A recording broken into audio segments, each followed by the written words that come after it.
Hi, everybody. I'm Justin McElroy from Polygon.com. I'm joined by Emily Guerra, UK senior reporter. Is that accurate? Yeah, it sounds about right. Okay. Hi.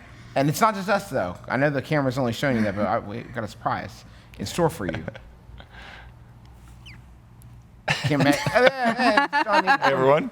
Magic television. Lionhead. We're going to talk about Fable Legends. Fable Legends. Fable Legends. We saw it on the Microsoft press conference. Yes. Right? How's the response been so far? Response has been awesome so far. We've got a really fun game. It's great to see people playing it.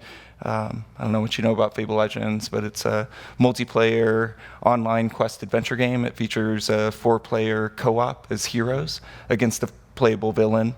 We're using Unreal 4 as our graphics engine. It looks gorgeous. It's a Albion like you've never seen before. And it's Fable, so it's got a bunch of quirky humor, great characters in it.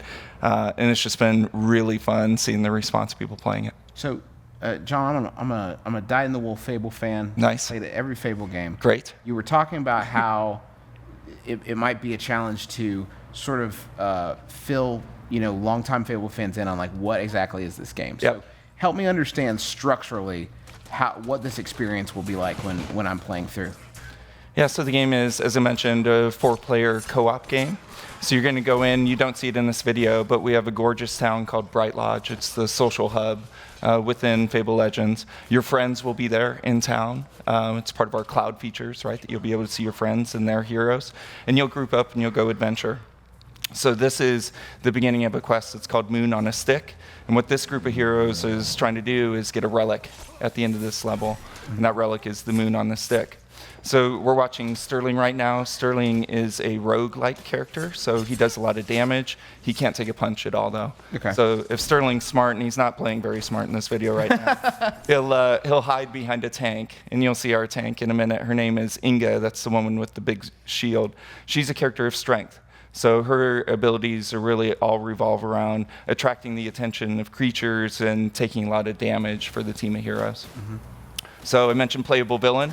Our villain in this case has done a pretty good tactic, and he's dropped a bunch of smoke bombs, and he's probably dropping some artillery on these guys. He's sent a bunch of red caps. These creatures are interesting, actually. They dip their caps in pools of blood. Which is kind of gross, but yeah. So the villain player will use tactics against the heroes. Basically, it's a game of attrition. So the heroes are trying to preserve their health. The villain is doing everything he can to whittle them down and hopefully kill them by the end of this adventure. So is there a progression? Is there a beginning and an end that I'm playing through? There is. So we have a whole narrative loop in the game. You'll get your quests in Bright Lodge before you go out. And we've set it up kind of like a TV season. So there's different episodes that you'll play through. That's what this adventure is. It's an episode in this season of narrative. And they're typically about 30 minutes long. Okay. So it's very similar to TV. And going forward after launch, we'll be releasing new episodes, new seasons. So narrative is a big part of this game.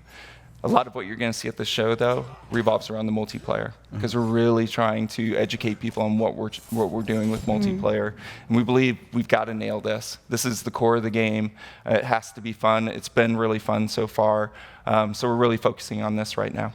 And you're coming from a really strong MMO background. Yes. Yeah, so can you talk a bit about how that has influenced this game? Yeah, so doing a service-based game, very different from doing a single-player, disc-based game. So we've set up a team that, we've got a bunch of people who know how to do online. We're going to really engage the community. We'll be running betas and getting their feedback and trying to take that feedback into account as we develop the game. But it's about getting your game live, getting your community engaged, listening to what they want in the game, and then responding to that. And that's really the kind of mentality and the cycle that we've been trying to pivot the studio into. So how do you, if you want to play the villain, is that something you'll also do in a progression, or is it something you'll just decide to hop into? We will have advancement for the villain as well. But we're expecting people to play both. Right. To play hero sometimes, and then they'll feel particularly mad or evil one day and want to play the villain. Fable, I think, and I would say, the Journey and some of the other side games in the Fable series have started to change this, but Fable for me has always been a game about creating a world that Yep. really feels like it molds around you. Yep. You know, it is your world. It's unique to you. You really make an impression on it. Yep. How do you integrate other people into that and still make it feel like a Fable game? Yeah, I mean, I think that's the important part of having your friends as part of your Bright Lodge experience, right? You're still going to be doing a lot of the simmy things that you would do in a traditional Fable game. You'll go seduce barmaids, and if you want, you can have a job that'll give you materials to upgrade your equipment, right? So a lot of those elements are still in there. You'll just be online with your friends, which we think is going to make it even more custom to you. That's the idea, anyway, with the multiplayer. So what kind of online system are we talking about? Could you like compare it to another game or? It's hard to compare it. You know, Dungeon Keeper is the closest, obviously, to this villain mode. We're using a ton of cloud features that Microsoft's attached to Xbox One. That's how we're doing a lot of the matchmaking and connecting players to Bright Lodge together.